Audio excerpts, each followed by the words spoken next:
to the Wilde at Heart quilt along. This is week 2 where we are going to begin sewing curves in our piecing. Last week we prepped all of our materials for cutting, and this week we are going to dive into making all of these little curved components that make what I'm calling our heart caps. For this week you're going to need to use the medium background color, the dark background color, and then all of your heart colors in the smaller square sizes that you cut. There's going to be additional cutting using either the Creative Grids Circle Savvy ruler or using the pattern templates that I provided in the pattern that you purchased. If you're using the pattern template that came with the pattern,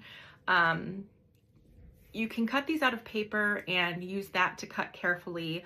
Some people like to go to their local craft supply store and buy actual plastic template material, trace it onto that, and then cut that out because it gives your rotary cutter something a little bit more robust to cut against. Whatever you do is up to you. There are no rules. You make up the rules as you go. You will have a quilt completed by the end of this. One tip I will give if you are using the Creative Grids Circle Savvy ruler is to use a 28mm rotary cutter. It fits into the grooves and into the curve a little bit nicer than if you're using a 45 or a 60. There's something about the angle that it just will glide through a lot easier, and you're not just going to be hitting it as you're working your way around the curve. The other thing I want to mention about this week is that starch is your friend. I use starch before I even cut any of my fabrics, but I'll also use starch to make my block press out, and then also when I press my seams open on the back. I never used to be a fan of pressing seams open, but the more I do with curved piecing, the more I enjoy it, because when we begin to put these pieces together and we sew them together, it's going to be a lot easier for us to line up where those seams match. And then when we open it up, there's not going to be as much bulk. You're not going to have these little hard bits that are going to be really hard to quilt over later. So use starch, use the templates, sew slowly. If this is your first time doing curves, don't get discouraged. Maybe cut some scrap fabric out to try a few before you use the material for this actual quilt. But go slow. And with that, I will show you how to make some at my sewing station. This week we are working on piecing exact quarter circles. And for that, we're gonna work one block at a time. So you need to take your smaller squares, all sizes, and we're gonna take 4 of the heart color and pair 2 of them with 2 of your medium background, and pair the other 2 with your 2 dark backgrounds. And we're gonna do some further cutting. I don't like to cut these all at the same time, because once we cut the convex and the concave shapes, we need to be careful not to over manhandle our fabric. We want to take them to the sewing machine, sew them, and be done. And I find that when I have mine in a stack, I'm moving them from place to place as I'm working on projects in my sewing room, because I can never just work on one project at a time. You do whatever you would like to do, but this is just my process that I'm going to work to show you today. We're gonna start with our medium background, and I'm gonna show you how to cut on this as an example for the background pieces. I am gonna line up my ruler with these 2 edges on the fold line. Now, if you're using the paper templates, you're going to cut out around those the same way. Some people like to use template material that they can buy from a craft store to make a thicker template to use, and that works just as well.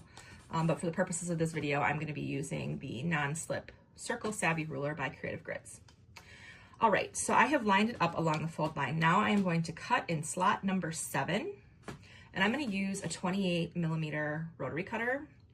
This works better when using the slot ruler that has the curves, because it doesn't have to fight as it goes around the corner. It just glides in the slot a lot better because it is smaller, and it's not gonna just start hitting as you start to go around. So I am going to look at slot 7, and I am going to cut in that slot. Just like that. and you will be left with two pieces. You'll notice that I have the concave piece right here, which kind of looks like the opening to a cave. And then you have the convex piece, which is more of just the arced fat piece. Because this is a background piece that we're using, we're gonna keep the concave piece and we're gonna put the convex piece in our stash to be saved later. You're gonna have quite a bit of leftover components with this quilt. That is true of any quilt that uses circular components.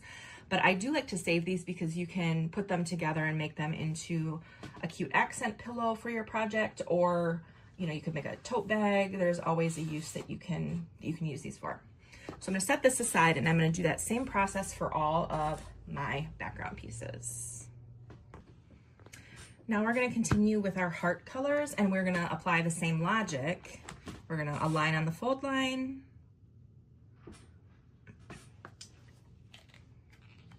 And we're gonna cut in slot number 7. But this time, I'm going to keep the convex part and I'm gonna get rid of the concave part. Set it aside. We're gonna keep this piece. When sewing circles or curved components, I like to make registration marks just by finger pressing. And I'm not pulling, I'm not stretching, I'm not doing anything to distort this edge. I'm just pressing in the middle so that I can see that there is a crease there. And I'm gonna do the same thing to my concave piece right here. I'm just gonna press pretty firmly just so that I can see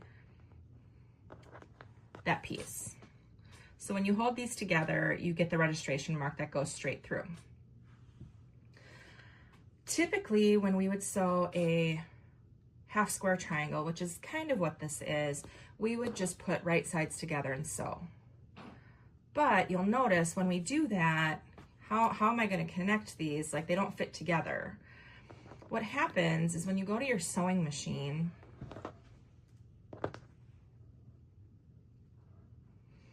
I like to orient my convex piece or my arced piece of my heart right side up. And then let's just say that this is the needle, and I'm gonna line that up.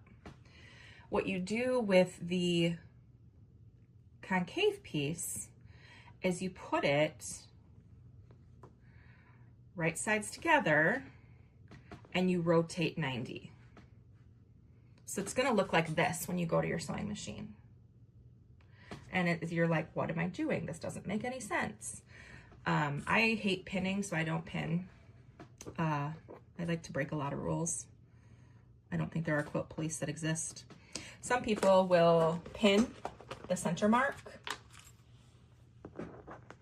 You can do this as well. I just don't have the patience for this.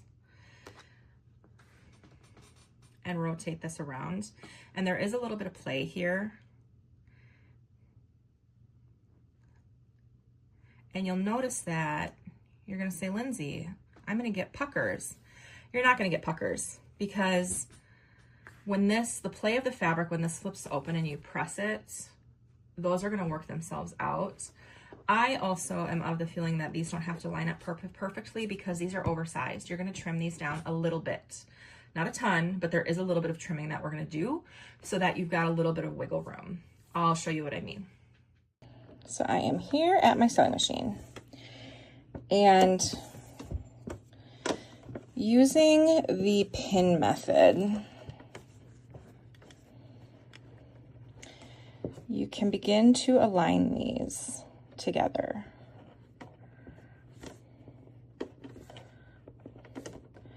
Then you're going to basically sew a 1/4 inch seam.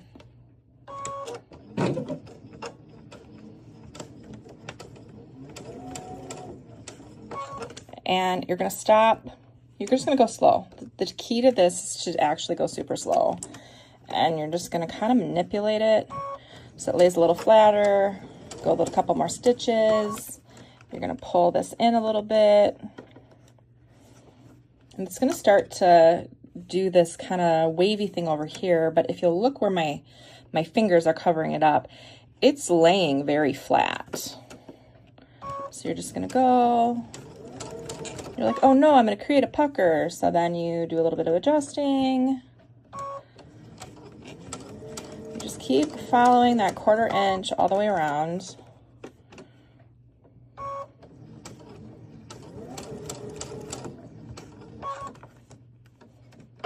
Get to that pin, pull it out here. Then you're going to do the same thing. You're going to work this so that it is all laid up in here. We're going to match these corners best we can. If they go over a little, not a big deal. And you're just going to continue to go really slow. And it's going to be a process. And if you don't like this method, I really encourage you. I mean, YouTube is your friend. You will find a million different ways to do the same thing. And just because I do it this way doesn't mean that that's the way that is going to work for you. I believe there are people out here that use glue to kind of glue baste this together. If you want to do more pinning and create more registration marks, you could sew your pieces in quarters. Losing it here.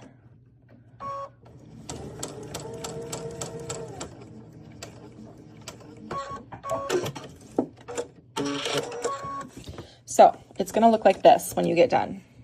And it's going to be like, oh no, I have a pucker here and I have a pucker here, and it's going to look all wonky.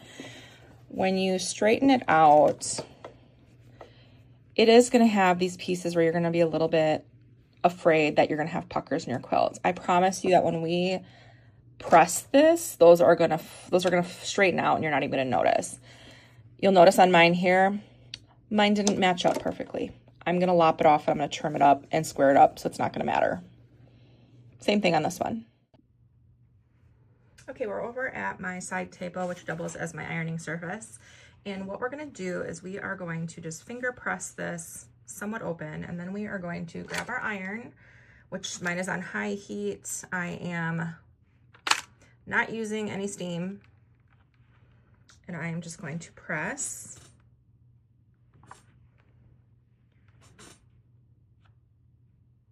And in doing that, it lays flat. What I'm going to do, because this is going to be a pretty high bulky seam here when you go to quilt it, I am going to press mine open. I'm just going to come in here and I'm just going to press, and then I'm going to press.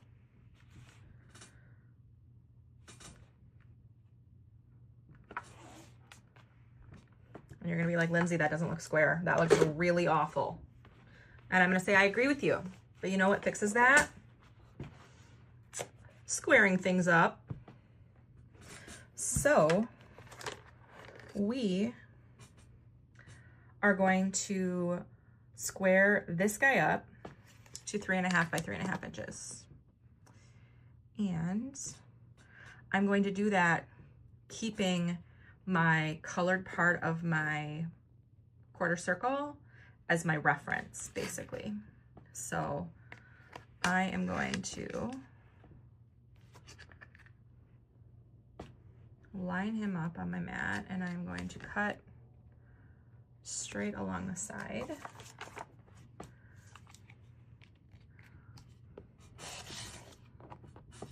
Which already looks better, right?